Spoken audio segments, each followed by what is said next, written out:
எல்லாருக்கும் வணக்கம். நான் Hema Subramanian. Welcome to home cooking Tamil. காளான் உடம்புக்கு ரொம்ப நல்லது. நம்ம காளான் வச்சு நிறைய ரெசிபீஸ் நம்ம செய்யலாம்.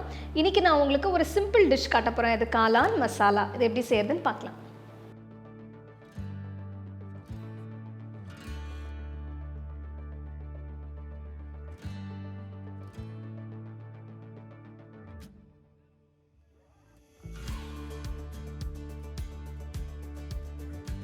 To watch this recipe in English, click on the link given in the description box.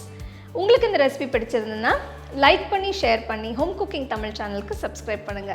மறக்காம பெல் ஐகானை கிளிக் பண்ணுங்க. இந்த ரெசிபிக்கு 400 கிராம் மஷ்ரூம் எடுத்திருக்கேன். ஸ்லைசஸை கட் பண்ணிக்கோங்க.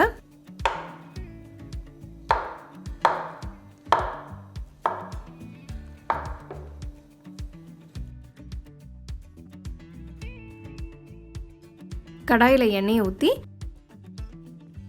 பட்டை, கிராம்பு, ஏலக்காய், 1/2 டீஸ்பூன் சோம்பு, இதோட மெலிசா நறுக்கின வெங்காயம் 3,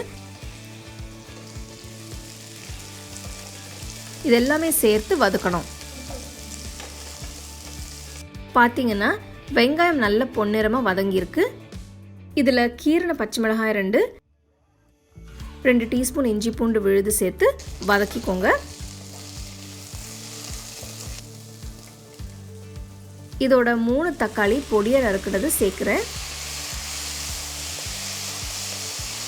இப்போ பார்த்தீங்கன்னா தக்காளி நல்லா வதங்கிருச்சு. இதில் 1 டீஸ்பூன் உப்பு, 1/4 டீஸ்பூன் மஞ்சத்தூள், 2 டீஸ்பூன் காஷ்மீரி மிளகாய்த்தூள், 1 டீஸ்பூன் சீரகத்தூள், 1 டீஸ்பூன் தனியாத்தூள் போட்டு மிக்ஸ் பண்ணுங்க.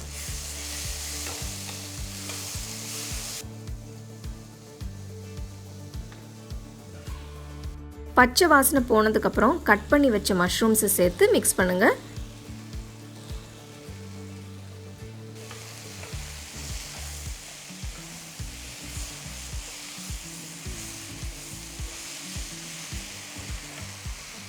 பார்த்தீங்கன்னா நான் தண்ணி எதுவும் ஊற்றலை, ஏன்னா மஷ்ரூம்ஸே நிறைய தண்ணி விடும். கடாயை மூடி 10 நிமிஷம் மீடியம் ஃப்ளேமில் வேக விடுங்க. 10 நிமிஷத்துக்கு அப்புறம் பார்த்தீங்கன்னா மஷ்ரூம் நல்லா வெந்து மசாலா திக்காக இருக்குது. இதில் 1/4 கப் தண்ணி ஊற்றினா சரியாக இருக்கும்.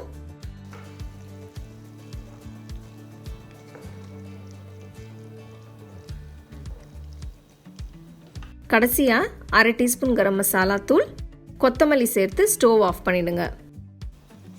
Mushroom masala ready. இதை சப்பாத்தி ரோட்டியோட சூடாக சர்வ் பண்ணுங்க.